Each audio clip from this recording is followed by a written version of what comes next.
Assalamualaikum warahmatullahi wabarakatuh. Selamat pagi anak-anak. Bagaimana kabarnya hari ini? Mudah-mudahan kita semua selalu diberikan kesehatan sehingga kita bisa mengikuti pembelajaran daring dengan baik. Ya, pada hari ini saya akan melanjutkan materi minggu lalu, yaitu tentang klasifikasi makhluk hidup bagian ketiga.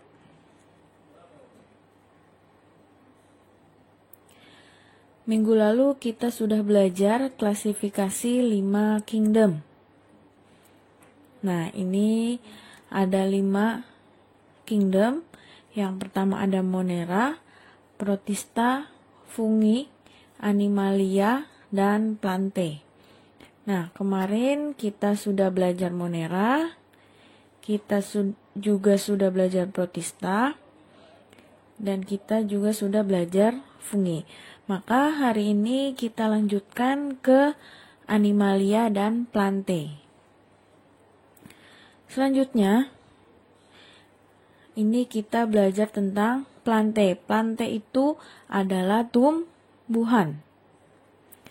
Tumbuhan memiliki ciri-ciri, memiliki membran inti atau eukariotik, bersel banyak, multiseluler, memiliki zat hijau daun atau klorofil. Nah, kemudian ada kelompok-kelompok tumbuhan. Yang pertama ada lumut atau Bryophyta. Nah, ini adalah gambarnya. Biasanya kalian sering melihat lumut itu di mana? Ya, biasanya ada di dinding-dinding yang lembab. Itu biasanya ditumbuhi oleh lumut. Kemudian di pohon juga, pohon yang lembab itu suka ada lumut. Kemudian ada tumbuhan paku. Nah, ini gambar tumbuhan paku. Kemudian ada tumbuhan biji atau spermatophyta. Nah, nanti untuk tumbuhan biji dibagi menjadi 2. Ada berbiji tertutup sama berbiji terbuka. Selanjutnya, lumut atau Bryophyta. Lumut memiliki ciri-ciri. Yang pertama, memiliki rizoid, batang dan daun yang tidak sejati. Maksudnya tidak sejati itu tidak terlihat dengan kasat mata. Dengan mata kita tuh nggak bisa kelihatan mana batangnya, mana daunnya. Kemudian ada berkembang biak secara kawin dan tidak kawin. Kemudian mengalami pergiliran keturunan atau metagenesis. Kemudian tumbuhan paku memiliki ciri-ciri, memiliki akar, batang, dan daun yang jelas. Jadi kalau kita lihat itu tumbuhan paku bisa dibedakan mana akar, batang, sama daunnya. Kemudian berkembang biak secara kawin dan tidak kawin. Kemudian mengalami pergiliran keturunan atau metagenesis. Nah, tumbuhan biji. Tumbuhan biji dibagi menjadi 2. Ada berbiji terbuka, Gymnospermae, dan berbiji tertutup, Angiospermae. Nah, berbiji terbuka adalah tumbuhan yang bakal bijinya tidak terlindungi oleh bakal buah. Kalau berbiji tertutup, tumbuhan yang bakal bijinya tersimpan di dalam bakal buah. Nah, ini adalah contoh berbiji terbuka. Pakis haji. Kemudian ada pohon pinus. Nah, berbiji tertutup dibagi menjadi 2. Yang pertama ada monokotil atau berbiji 1. Kemudian ada dikotil berbiji 2. Nah, ciri-ciri monokotil. Biji berkeping 1. berakar serabut, tulang daun sejajar. Mahkota bunga berkelipatan ganjil. Nah, ini contohnya. Monokotil adalah tanaman jagung. Kemudian kalau dikotil, ciri-cirinya biji berkeping 2, akar tunggang, tulang daun menyirip atau menjari, mahkota bunga berkelipatan 2 atau 4. Nah, contohnya adalah nih, terong. Selanjutnya kita masuk ke Animalia. Animalia itu adalah hewan. Hewan memiliki ciri-ciri: 1. Memiliki membran inti atau eukariotik. 2. Bersel banyak atau multiseluler. Dan terakhir itu tidak dapat membuat makanan sendiri. Kalau tumbuhan kan dia bisa berfotosintesis, jadi dia bisa membuat makanannya sendiri. Kalau hewan justru dia tidak bisa membuat makanan sendiri. Jadi dia butuh makanan tuh dari tumbuhan gitu, atau makan daging-dagingan. Nah, kelompok Animalia ini ada 2. Yang pertama ada vertebrata bertulang belakang. Nah, ini contohnya adalah ikan. Kemudian ada invertebrata tidak bertulang belakang. Contohnya adalah cumi-cumi. Nah, vertebrata dan invertebrata ini ada kelompoknya sendiri. Nah, sekarang yang pertama vertebrata dulu. Nah, vertebrata bertulang belakang ya, hewan yang bertulang belakang dibagi menjadi 5 kelompok. Yang pertama ada Pisces atau golongan ikan. Ikan adalah hewan yang hidup di air. Dia berkembang biak dengan cara bertelur dan bernapas menggunakan insang. Ikan bergerak dengan berenang menggunakan sirip. Nah, di dalam tubuh ikan itu ada gurat sisi. Apa gunanya? Gunanya untuk menentukan tekanan di dalam air. Nah, ikan juga termasuk hewan yang berdarah dingin atau biasa disebut poikiloterm. Apa tuh poikiloterm? Poikiloterm adalah suhu tubuh ikan akan menyesuaikan dengan lingkungannya. Jadi suhu ikan itu mengikuti suhu di sekitarnya. Selanjutnya ada reptil.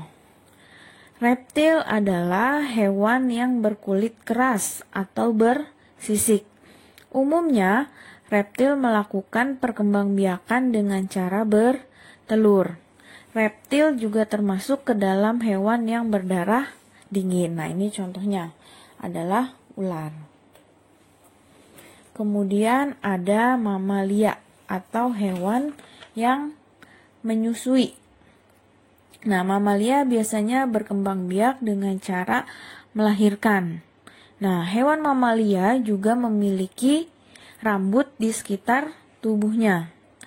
Nah, mamalia ini masuk ke dalam hewan yang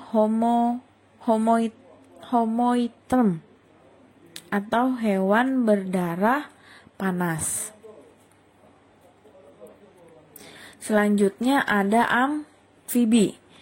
Amfibi itu hewan yang hidup di 2 alam, yaitu berarti di darat sama di air.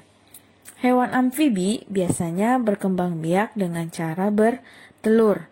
Pembuahannya dilakukan di luar tubuh induk betina. Amfibi termasuk hewan yang berdarah dingin. Nah, di sini contohnya adalah katak. Selain katak juga ada salamander. Selanjutnya yang terakhir ada aves atau unggas. Aves atau unggas adalah hewan yang memiliki bulu. Bulu itu gunanya untuk melindungi tubuh hewan tersebut.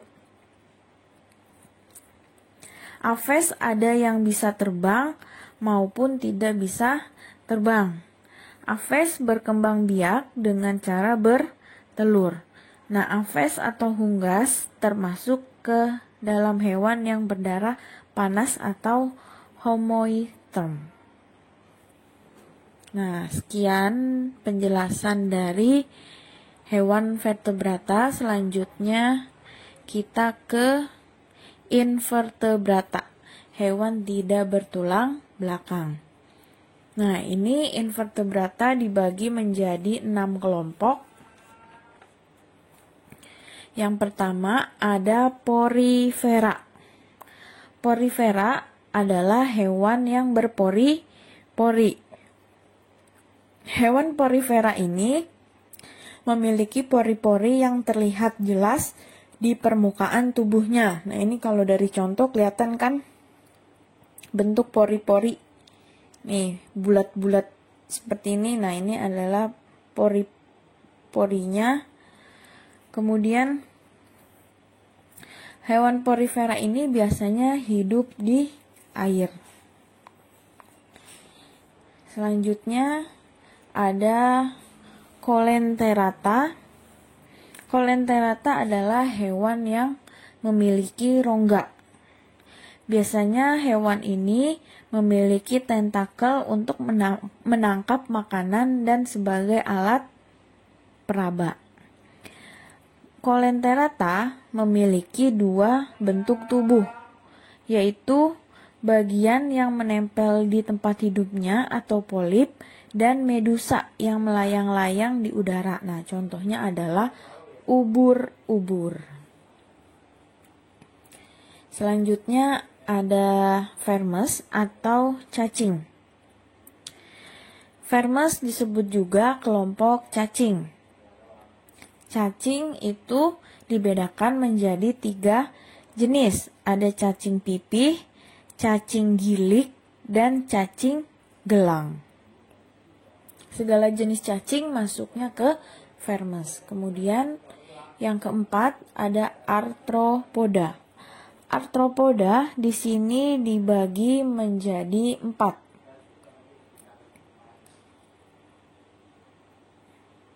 Yang pertama ada insekta.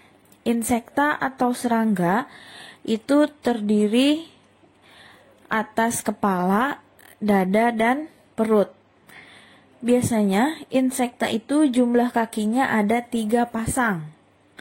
3 pasang berarti ada 6 ya. Ada 6 kaki. Kemudian biasanya serangga atau insekta ini bernapas menggunakan trakea. Nah, ini contohnya adalah nyamuk. Selanjutnya ada crustacea. Crustacea atau jenis udang-udangan itu tubuhnya terdiri atas kepala dan dada yang menjadi satu. Biasanya di kepala crustacea ini memiliki antena sebanyak 2 pasang dan kakinya itu ada 5 pasang. Contohnya adalah udang. Selain udang ada kepiting dan rajungan. Selanjutnya ada arachnida.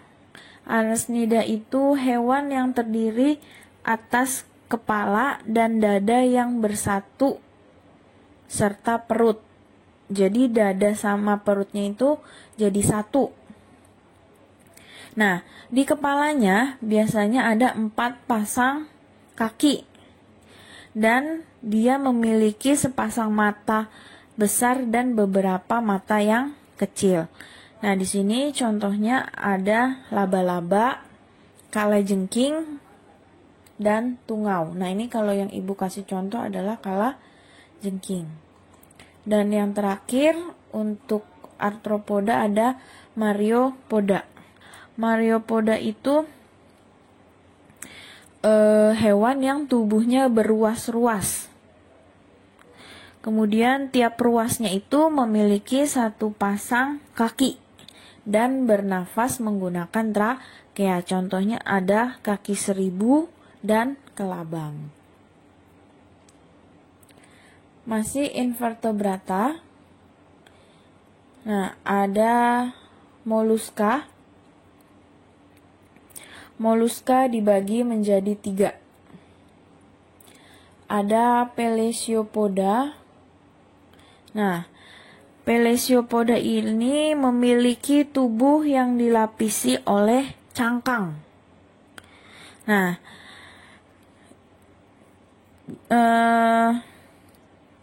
cangkang ini dihubungkan dengan engsel sehingga dapat membuka dan menutup. Contohnya adalah kerang. Kemudian ada Cephalopoda.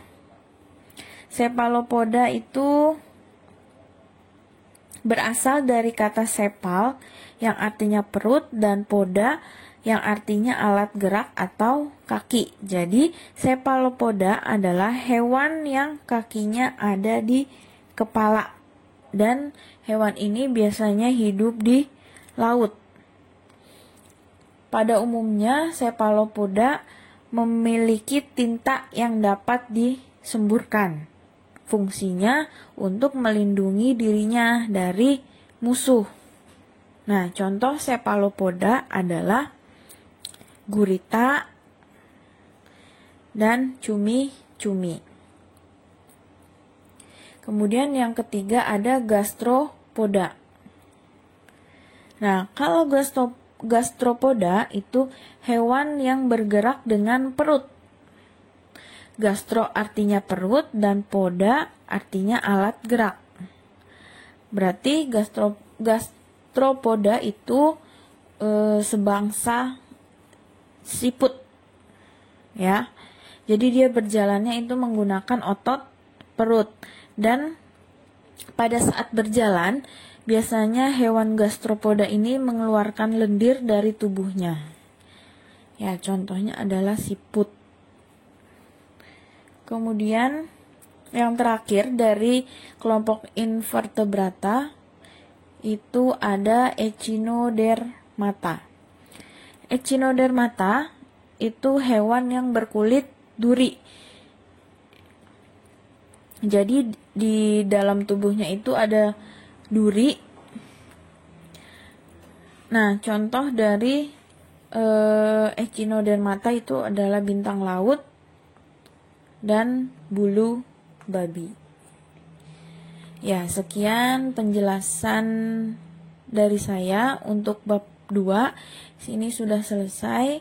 Minggu depan insya Allah kita akan ulangan bab 2. Silakan kalian pelajari bab 2 dari awal sampai akhir, sehingga kalian bisa mengerjakan ulangan dengan baik dan nilainya bagus. Sekian dari saya. Wassalamualaikum warahmatullahi wabarakatuh.